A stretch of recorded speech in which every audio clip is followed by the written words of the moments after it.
कम लोगों को यह सौभाग्य प्राप्त होता है कि आप यहाँ से पढ़ें लिखें, वहीं पर आपको पढ़ाने लिखाने का जो है कि पुनः अनुभव मिले, ये बहुत बड़ी बात होती है। तो उसमें प्रोफेसर अनिल प्रताप गिरी सर उस क्रम में आते ही। प्रोफेसर अनिल प्रताप गिरी सर मास्टर PhD और PhD जवाहरलाल नेहरू विश्वविद्यालय से आपने किया है, और आपका बहुत ही न्याय से संबंधित और साहित्य से संबंधित बहुत ही उत्तम ग्रंथ है रसगंगा पर, उस पर सर का PhD, तो इस पर सर ने कार्य किया है, सर को बहुत से पुरस्कार प्राप्त हुए। और इसके बाद सर हमें लगता है कि शायद सभी विषय के, विशेषकर संस्कृत सब्जेक्ट के, तो पूरे भारत के सबसे युवा प्रोफेसर,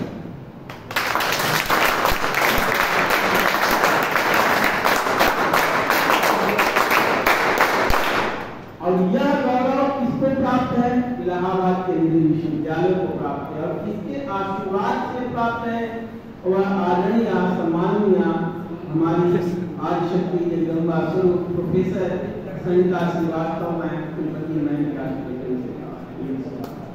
और उसमें प्रोफेसर अनिल प्रताप गिरी जी का लगन, उनका चिंतन, उनका मनन, अध्ययन अध्यापन में प्रवीणता, उसके चलते सबको ये गौरव प्राप्त हुआ है, जिसके माध्यम से आज हम सभी स्वयंसेवक, हम सभी लोग बहुत ही प्रसन्न हैं कि सर का आगमन हम लोग के बीच में हुआ। सर से ज्ञान हम लोग सब प्राप्त करते रहते हैं। उसके बाद सर की केंद्रीय विश्वविद्यालय पांडिचेरी से सर ने यात्रा प्रारंभ की असिस्टेंट प्रोफेसर के रूप में। वहाँ सेवा करने के बाद केंद्रीय विश्वविद्यालय मोतिहारी में सर एसोसिएट प्रोफेसर के रूप में कार्य किए, और वहाँ से सर की यात्रा, देखिए कहा जाता है ना, जहाँ से दुनिया भूगोल है, यात्रा जहाँ से प्रारंभ हुई, यात्रा इलाहाबाद विश्वविद्यालय से प्रारंभ हुई सर, और यहाँ से दिल्ली तक यात्रा जाती है, दिल्ली से दक्षिण भारत में जाता है पांडिचेरी किनारे, वहाँ से होते हुए फिर बिहार के क्रम उस इलाके में जाती है, वहाँ से आते हुए फिर अपने करते हैं। तो ये सर की पूरी यात्रा है। इसके साथ साथ सर ने बहुत सी किताबें लिखी हैं, बहुत सी कॉन्फ्रेंस सेमिनार ऑर्गेनाइज कराए हैं। सर का रिसर्च को लेकर बहुत ही अलग तरह का दृष्टिकोण होता है संस्कृत जगत में, और संस्कृत के ग्रंथों को भी सर बहुत ही अलग दृष्टिकोण से पढ़ाते हैं, जैसे परंपरा के दृष्टिकोण से पढ़ाते हैं। सर का अप्रोच थोड़ा इंडोलॉजी को भी लेकर अक्सर रहता है। सर ने न्याय की शिक्षा, न्याय दर्शन की शिक्षा जो है कि प्रोफेसर झा सर हैं उनसे लिया है सर ने, VN झा सर जो कि पुणे इंस्टीट्यूट ऑफ के सर डायरेक्टर हैं, उनसे भी सर ने शिक्षा दीक्षा ली। तो हम लोग के बीच में इतने महनीय, इतने उत्तम आचार्य उपलब्ध हैं, जिनके माध्यम से हम सब लोग गर्वान्वित हो रहे हैं। आज हम लोग ज्ञान भी ग्रहण करेंगे। ऐसे ऐसे उत्तम विद्वानों को इस मंच में बुलाने का एक मेरा और कारण है मैं कि यह न समझे कि हम लोग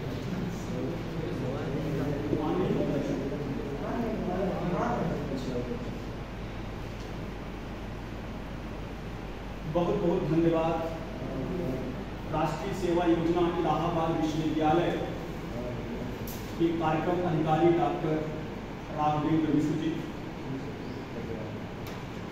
मूकं करोति वाचालं पंगुं लंघयते गिरिं यत्कृपातमहं वन्दे परमानन्दमाधवम्। अज्ञानतिमिरान्धस्य ज्ञानाञ्जनशलाकया चक्षुरुन्मीलितं येन तस्मै श्रीगुरुवे नमः।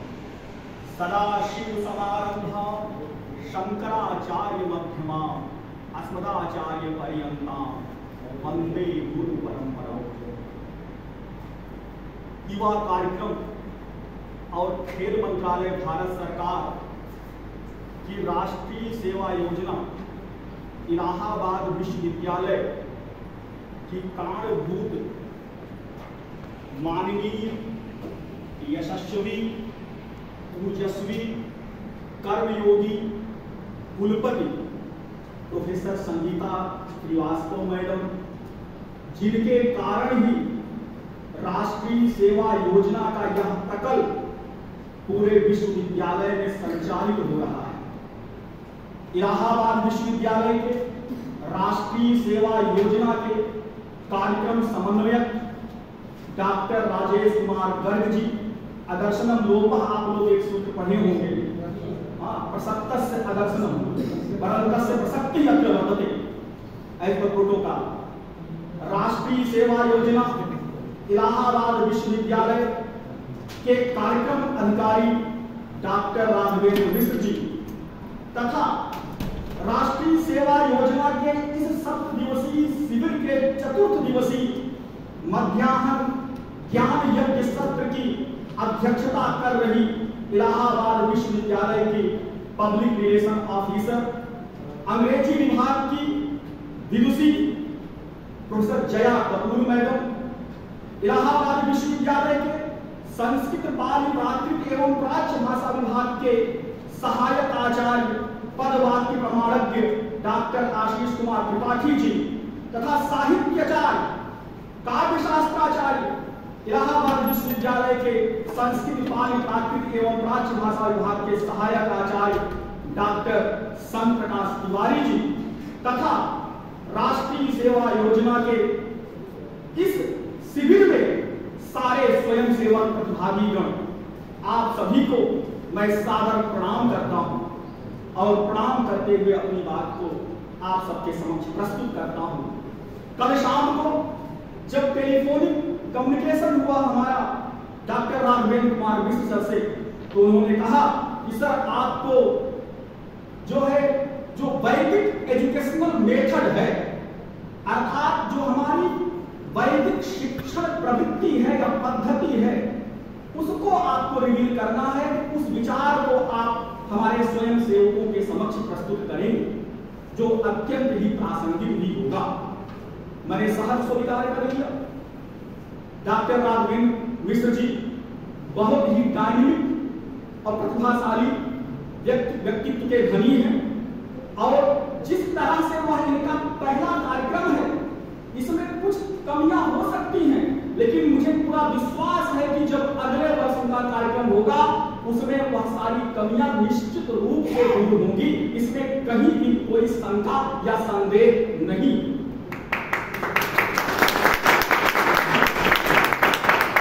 स्वयंसेवकगण आज से करीब 21 साल पहले इसी इलाहाबाद विश्वविद्यालय के राष्ट्रीय सेवा योजना शिविर का मैं भी एक स्वयंसेवक था, मैं भी एक प्रतिभागी था। वो जो स्मृतियां हैं, जो अनुभव है, वो मेरे अंतःस्थल में, मेरे हृदय में आज भी विद्यमान है। इस राष्ट्रीय सेवा योजना का प्रकल्प का जो है उद्देश्य क्या है भारत सरकार का, कि हमें सिर्फ ज्ञान ही नहीं अर्जित करना है, हमें सिर्फ विश्वविद्यालय की परिधि में उसके प्रकोष्ठ में बैठ करके सिर्फ ज्ञान अर्जित करें, सैद्धांतिक रूप से अगर उस ज्ञान का अनुप्रयोग नहीं करेंगे तो निश्चित रूप से वह ज्ञान कहीं न कहीं अधूरा होगा। राष्ट्रीय सेवा योजना के इस प्रकल्प के द्वारा हम अपने ज्ञान को समाज के साथ जोड़ सके, समाज में सेवा भाव का जागरण कर सके, सेवा भाव के द्वारा समाज में कुछ योगदान दे सके, जिससे समाज का चतुर्दिक विकास हो, सर्वांगीण विकास हो और हमारे जो स्वयं सेवक हैं उनके अंदर भी ज्ञान के अतिरिक्त एक्स्ट्रा करिकुलर एक्टिविटीज का विकास हो, प्रतिभा का विकास हो, जो ज्ञान के अतिरिक्त श्रेणी में भी आता है उसका विकास हो, जिससे पूरा जो हमारे भारत देश के प्रतिभागी हैं उनका इस तरह से सर्वांगीण विकास हो, उनका इस तरह से व्यक्तित्व विकास हो कि वह ज्ञान के साथ साथ, सिद्धांत के साथ साथ व्यवहारिक ज्ञान में भी पटु हों। और इसी उद्देश्य को ध्यान में रख करके राष्ट्रीय सेवा योजना भारत सरकार युवा कार्यक्रम और खेल मंत्रालय के द्वारा संचालित किया जा रहा है। जब आज से 21 साल पहले जब मैं भी इसमें प्रतिभागी था, स्वयं सेवक था, तो मैंने इस सेवा भाव के द्वारा बहुत सारे ज्ञान को अर्जित किया, जो किताबी ज्ञान से अतिरिक्त ज्ञान था, जो हमारे जीवन में अभी भी उसी रूप में विद्यमान है। मैंने बहुत कुछ इस राष्ट्रीय सेवा योजना के प्रकल्प के द्वारा मैंने सीखा और निश्चित रूप से आप सभी भी सीखेंगे। ज्ञान की श्रेणी में अगर देखा जाए कि ज्ञान के अर्जन करने की जो पद्धति है, उस पद्धति में एक तो पाश्चात्य ज्ञान की पद्धति है और एक प्राच्य ज्ञान की पद्धति है। आप लोग BA first year second year के छात्र हो, ये बीए थर्ड ईयर के होते या एमए या पीएचडी के होते, व्याख्यान मेरा सिर्फ और सिर्फ अंग्रेजी या संस्कृत में होता। उसका कारण क्या है कि जो हमने कठिनाइयां अनुभव की हैं, वो कठिनाइयों में भाषा हमारे विकास में बहुत बड़ा आड़े आता है। भाषा के कारण से हमारी सारी परिश्रम कहीं कहीं अधूरी हो जाती है। मैं अपने सारे स्वयं सेवकों से यह अनुरोध करूंगा कि भाषाई रूप से आप सशक्त होइए। आप सिर्फ हिंदी भाषा की परिधि में ही मत अपने को निबद्ध करिए। यदि संस्कृत के विद्यार्थी हो तो धारा प्रवाह संस्कृत में आपका ज्ञान होना चाहिए, आपका रिप्रेजेंटेशन होना चाहिए। या संस्कृतेतर विद्यार्थी हैं तो उसी हिसाब से जो टेक्नोक्रेट अंग्रेजी होती है, जो प्रोफेशनल अंग्रेजी होती है, उस रूप में अपने आप को तैयार करें। क्योंकि सबसे बड़ा जो हमारा जो विकास में बाधक इस समय जो हमारे पास दिखाई देता है, इसका मैं भी भुक्त होगी हूँ, वह हमारी भाषा है। हमें ज्ञान आता है, परिश्रम है, लगन है, हमें चीजों को समझने की जो क्षमता है वह भी है, लेकिन कहीं कहीं जो हमारा लयपूना है वह हमारा भाषाई दृष्टि से लयपूना है। मैं स्वयं सेवकों से यह अनुरोध करता हूँ कि आप अपने आप को भाषाई दृष्टि से अत्यंत ही सशक्त बनाइए, समृद्ध बनाइए। पूरा देश, पूरा विश्व आपकी सेवा के लिए जो है वह बाहें फैला करके जो है इंतजार कर रहा है। मैं भी इसी भाषाई शक्तिकरण के माध्यम से दक्षिण भारत में करीब 10 साल मैंने सेवा किया। वहां मैंने संस्कृत को अंग्रेजी में पढ़ाया, क्योंकि वहां हिंदी का कोई जो है स्कोप नहीं है। क्योंकि हमारे जो विद्यार्थी थे या तो फ्रांस के थे या जर्मनी के थे या जो है तमिलनाडु, केरला, कर्नाटका और कह सकते हैं जो है आंध्र प्रदेश और वेस्ट बंगाल के थे, जहां पर हिंदी में ज्ञान नहीं अर्जित किया जाता, या तो उनकी मातृभाषा में अथवा अंग्रेजी में। इसलिए मैं अपने सारे विद्यार्थियों को कहता हूं कि आप सब अपने आप को भाषाई दृष्टि से सशक्त बनाइए। पूरे विश्व में आपके पास जो है रोजगार की अपॉर्चुनिटीज होंगी, अवसर होंगे। यदि उसमें ज्ञान की पद्धति पर विचार किया जाए तो ज्ञान की पद्धति के दो कारण दो उसको मुख्य भागों में बांटा जा सकता है। एक है हम कह सकते हैं कि जो है ऑक्सीडेंटल नॉलेज सिस्टम और दूसरा है ओरिएंटल नॉलेज सिस्टम। पाश्चात्य ज्ञान की प्रवृत्ति और भारतीय ज्ञान की प्रवृत्ति। पाश्चात्य ज्ञान की प्रवृत्ति में जो है अगर देखा जाए तो आप लोग जो संस्कृत के विद्यार्थी होंगे, बालक का जो है लक्षण दिया दीपिका में ग्रहण धारण कटु बालक। बालक कौन है? बालक को कहते हैं दीपिकाकार कि जो ग्रहण करे और धारण करे, और ग्रहण और धारण करने में जो है पटु हो, कुशल हो, उसे बालक कहते हैं। अब प्रश्न होता है कि पाश्चात्य ज्ञान की परंपरा जो हमारे ऊपर सुपर इम्पोज की गई है, उस पाश्चात्य ज्ञान की परंपरा में ज्ञान को तो हम ग्रहण कर रहे हैं, ज्ञान को तो हम एक्सेप्ट कर रहे हैं, लेकिन धारण करने का कोई स्कोप नहीं दिखाई देता। धारण करने का स्कोप न होने के कारण से हमारा व्यक्तित्व का विकास नहीं हो रहा है। उस ज्ञान से हम सिर्फ जो है अब सिर्फ इंफॉर्मेटिव नॉलेज ले रहे हैं। हमारा जो है सिर्फ फैक्चुअल नॉलेज का इंफॉर्मेशन हमारा इंक्रीज हो रहा है, लेकिन उस ज्ञान से हमारा व्यक्तित्व का विकास नहीं हो रहा है। इसलिए पाश्चात्य ज्ञान की परंपरा के साथ साथ आपको भारतीय ज्ञान की परंपरा की प्रवृत्ति को, परंपरा की जो प्रवृत्ति है उसको आपको सीखना होगा, जिससे आप उस ज्ञान को न केवल ग्रहण करें अपितु धारण भी करें। जब तक ज्ञान को ग्रहण करने के साथ धारण नहीं करेंगे तब तक आपके व्यक्तित्व का सर्वांगीण विकास नहीं होगा। बच्चों, आप लोग जानते होंगे राष्ट्रीय शिक्षा नीति 2020 में यह बताया गया है कि हमारे छात्रों का जो विकास हो, उनको ज्ञान इस रूप में दिया जाए कि उनका होलिस्टिक डेवलपमेंट हो। होलिस्टिक डेवलपमेंट क्या है? वन साइडेड डेवलपमेंट नहीं हो। अर्थात आप अगर साइंस जानते हैं, मैथमेटिक्स जानते हैं, कॉमर्स जानते हैं, फिजिक्स, केमिस्ट्री, बायो जानते हैं, इसके साथ साथ आपका जो है इमोशनल कॉम्पिटेंस जो है, आपको जो है ह्यूमैनिटीज या ह्यूमन साइंस या लिटरेचर में भी आपका जो है डेवलपमेंट हो। अर्थात होलिस्टिक एजुकेशन सिस्टम में जो है आपका जो है मस्तिष्क का भी विकास होना चाहिए, आपके व्यक्तित्व का विकास होना चाहिए। जब तक मस्तिष्क और व्यक्तित्व दोनों का सर्वांगीण विकास नहीं होगा तब तक आपका पूरा विकास नहीं माना जाएगा। और इसलिए नेशनल एजुकेशन पॉलिसी 2020 में संस्कृत ज्ञान की परंपरा, संस्कृत इंटेलेक्चुअल ट्रेडिशन को बहुत ही बड़ी वरीयता दी गई है। क्योंकि जो भी देखा गया पाश्चात्य ज्ञान परंपरा के आधार पर, उससे बच्चों का जो है वो इंफॉर्मेशन को डेवलप हुआ, उनका माइंड को डेवलप हुआ, लेकिन उनका व्यक्तित्व का विकास नहीं हो रहा। अब प्रश्न होता है कि व्यक्तित्व का विकास कैसे होगा? ज्ञान को ग्रहण तो कर लिया जा रहा है, धारण कैसे किया जाए? तो ज्ञान को ग्रहण और धारण करने की जो प्रविधि है, जो मेथोडोलॉजी है, वो हमारे उपनिषदों में बताई गई है। जब उपनिषदकार कहते हैं कि आत्मा वा अरे द्रष्टव्य, आत्मा वा अरे द्रष्टव्य, आत्मा का मतलब ज्ञान, ज्ञान ही आत्मा है। नॉलेज को हमें विजुलाइज करना है, उसको देखना है। कहते हैं कैसे देखोगे? उसके लिए 3 उन्होंने प्रविधि बताई है, श्रोतव्यः, मंतव्यः, निदिध्यासितव्यश्च। अर्थात उस ज्ञान को श्रवण करो। श्रवण कैसे करेंगे? जैसा कि अपने त्रिपाठी सर ने बताया कि गुरु के सानिध्य में ही हमें ज्ञान का ग्रहण करना। तो श्रोतव्यः श्रुतिवाक्येभ्यः, हमें जो श्रवण करना है गुरुमुख से श्रवण करना है। और कहते हैं मंतव्यश्च उत्पत्तिः, कहते हैं मनन कैसे करोगे?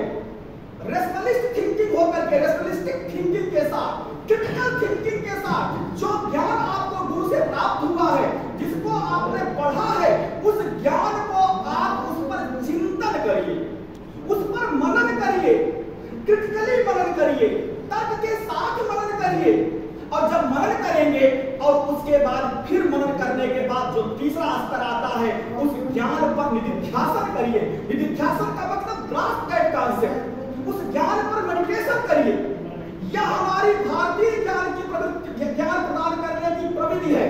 हमारी इंडियन नॉलेज सिस्टम की जो ज्ञान को एक जनरेशन से दूसरे जनरेशन को प्रदान करने की जो प्रविधि है, जो मेथोडोलॉजी है, यही है। क्या है कि श्रोतव्यः, मंतव्यः, निदिध्यासितव्यश्च, अर्थात ज्ञान को श्रवण करो, फिर उस पर ज्ञान पर मनन करो और फिर उसी ज्ञान को ग्रास्प करो, अर्थात उस पर मेडिटेशन करो।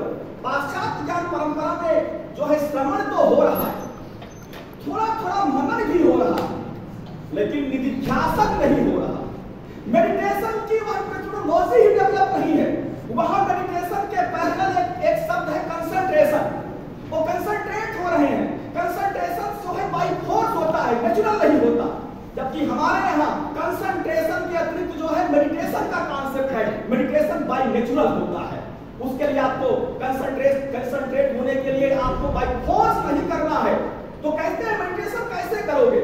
मेडिटेशन के लिए सेंटिएंट फूड होना चाहिए, अर्थात हमारा भोजन सात्विक होना चाहिए, ब्रह्म मुहूर्त में उठना होना चाहिए, हमें जो है समर्पण भाव रखना पड़ेगा, गुरु के प्रति श्रद्धा रखनी पड़ेगी, हमारी दिनचर्या पूरी डिसिप्लिन होनी चाहिए। और जब इस तरह की आपकी जो दिनचर्या हो जाएगी तो निश्चित रूप से जब आप कोई भी ज्ञान पर ध्यान करोगे तो वह ज्ञान जो है आत्मसात हो जाएगा। और जब ज्ञान आत्मसात हो जाएगा तो उससे आपके व्यक्तित्व का विकास होगा। और ये मेडिटेशन जो है ये हमारे भारत की जो है, भारत की अमूल्य निधि है। अगर आप देखें, अगर कोई कहे कि how you can know the India, आप भारत को कैसे जान सकते हैं? तो भारत को जानने के लिए भारत का जो गेट है, वह गेट है, मेन जो गेट है वह संस्कृत ज्ञान की परंपरा है। संस्कृत ज्ञान की परंपरा के द्वारा, संस्कृत के शास्त्रों के द्वारा आप बृहत्तर भारत के स्वरूप को जान सकते हैं। अब प्रश्न होता है कि संस्कृत को कैसे जानोगे? संस्कृत को जानने का क्या टूल है? कहते हैं योग जो है उस गेट का लॉक है। अर्थात जो गेट है संस्कृत वाला, जो मेन गेट है, जिसके थ्रू आप जो है भारतीय ज्ञान परंपरा में आप इंटर कर सकते हैं, उस पर एक लॉक लगा है, ताला लगा हुआ है। वह ताला कैसे खुलेगा? मेडिटेशन के द्वारा खुलेगा, योग के द्वारा खुलेगा। और वह योग की जो प्रवृत्ति है, योग की जो प्रविधि है, योग का विज्ञान है, हमारे भारतीय शास्त्रों में हर दर्शन में आपको योग के विज्ञान को बताया गया है। आप लोग सिर्फ एक पातंजल योग को जानते हैं। जब आप एमए में आएंगे, आप पीएचडी में आएंगे, आप जानेंगे कि शैव का भी अपना योग सिद्धांत है, तंत्रों का भी अपना एक योग है, बौद्धों का भी अपना एक योग है, जैनों का भी अपना एक योग है। हमारे यहाँ हमारी जो अमूल्य निधि है वह योग का विज्ञान है। इसलिए योग के विज्ञान के द्वारा आप जब उसको साधेंगे तो संस्कृत के ज्ञान की परंपरा को आप जानेंगे, संस्कृत के शास्त्रों को आत्मसात करेंगे। और जब संस्कृत के शास्त्रों को आत्मसात करेंगे तो आप पूरे भारत देश को जान सकते हैं, पूरे भारत की बृहत्तर गौरवशाली परंपरा को जान सकते हैं।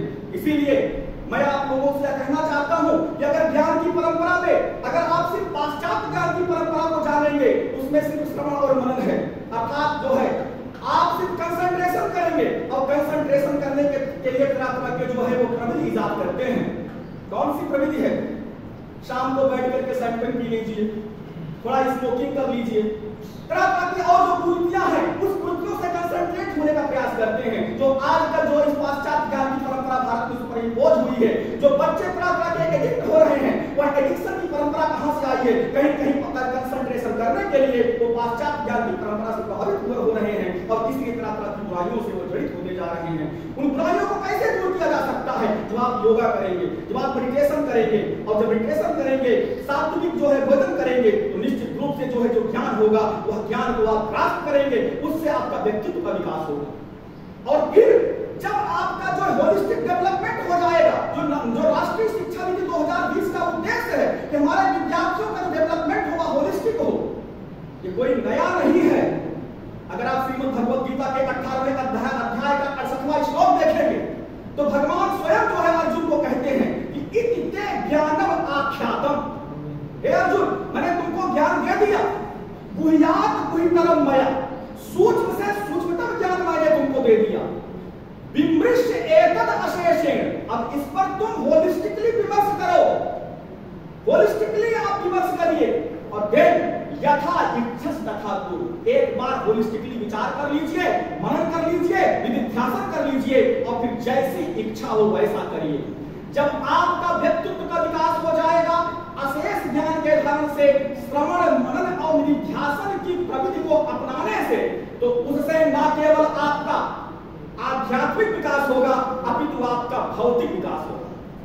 ध्यान रखिए, जो हमारा जो पाश्चात्य का ज्ञान है, पाश्चात्य के ज्ञान को अपनाने से आपका भौतिक विकास होगा, संस्कृत के ज्ञान को अपनाने से आपका आध्यात्मिक विकास होगा। लेकिन अगर संस्कृत के ज्ञान को अपनाते समय अगर आप ज्ञान की प्रवृत्ति को, श्रवण मनन निधिध्यासन को अगर आपने अपने जीवन शैली में उतार लिया, तो आपका जो सर्वांगीण विकास होगा, जिसको होलिस्टिक डेवलपमेंट कहते हैं, उसमें आपका भौतिक विकास भी होगा और उसका आपका आध्यात्मिक विकास भी होगा।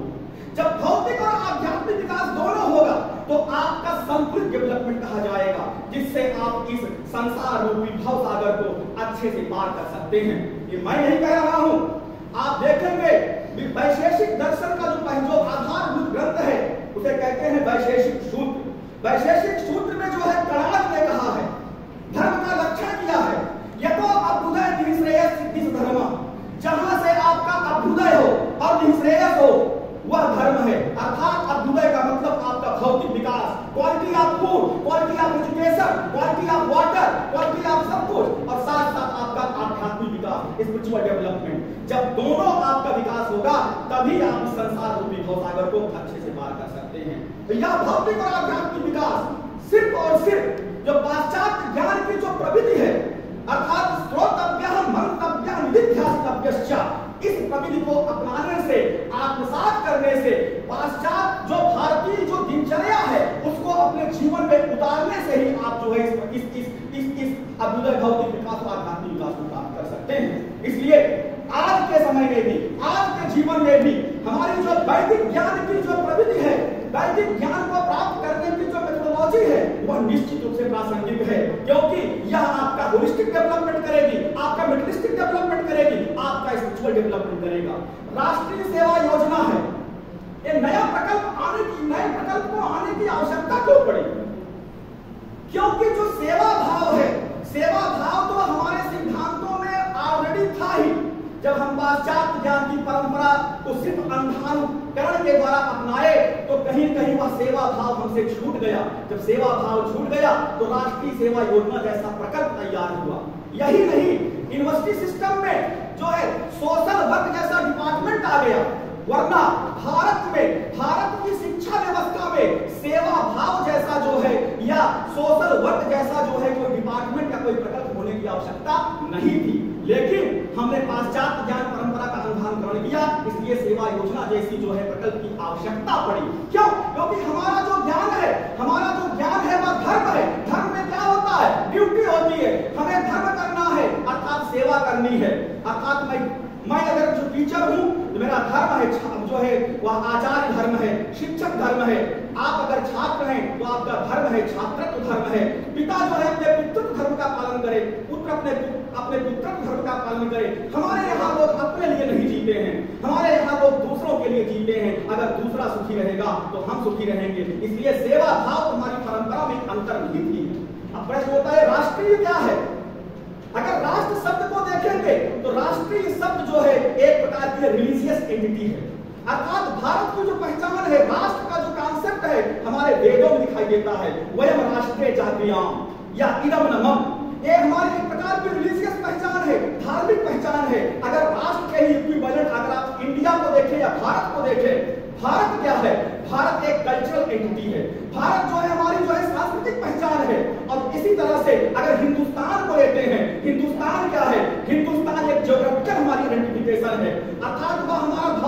पहचान है। और अगर हम इंडिया को लेते हैं तो हमारा कॉन्स्टिट्यूशनल जो है आइडेंटिटी है, अर्थात हमारा संवैधानिक पहचान है। इस तरह से राष्ट्र भारत जो है, इंडिया और इसी तरह से हिंदुस्तान, इन सब में जो है व्युत्पत्ति लभ्यार्थ जो है, इसमें जो है भेद दिखाई देता है।